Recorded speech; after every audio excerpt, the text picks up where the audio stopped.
கிருஷ்ணன், நான் மதுரையில் இருக்கிறேன். இங்கே கிட்டத்தட்ட விஜயகாந்தோடைய உறவினர். நாங்கள் அவர் ரொம்ப ஒரு சிறந்த மனிதர், மனித நேயத்துடன் நடக்கக்கூடிய ஒரு நல்ல மாமனிதரை இன்றைக்கி நாம் இழந்திருக்கிறது ரொம்ப வருத்தத்துக்கு உரியதாக இருக்குது.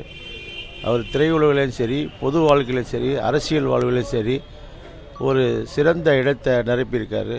அவருடைய இழப்பு பேரிழப்பு பொதுமக்களுக்கும் மற்ற உறவினர்களுக்கும் நண்பர்களுக்கும் எல்லாத்துக்குமே பேரிழப்பாக இருக்கக்கூடியதாக இருக்குது. அவரை மாதிரி ஒரு நல்ல மனிதரை இனிமேல் நம்ம வாழ்க்கையில் சந்திக்க முடியாது.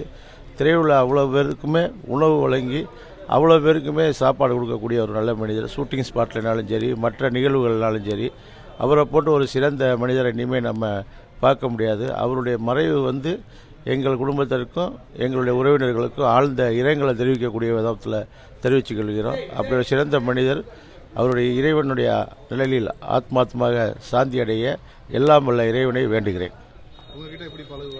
எங்களோட பழக்கம் ரொம்ப நல்லா பழகக்கூடிய ஆள், நல்லா பழகக்கூடிய நிகழ்வுகள். அந்த காலத்தில் நாங்கள் சின்ன பிள்ளை இருக்கையில் இந்த ஏரியாவில் இருப்பாங்க.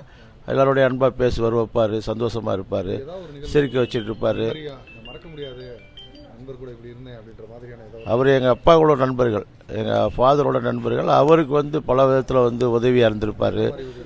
அவங்க எல்லாமே காமெடியாக சிரித்து பேச வைக்க, ஒவ்வொரு நிகழ்வுகளையும் சந்தோஷமாக இருக்க ஒரு நிகழ்வுகளாக தான் இருப்பார். சந்தோஷமான முறையில் தான் இருப்பார். எல்லாரோடையும் சந்தோஷமாக வச்சுக்கிடுவார்.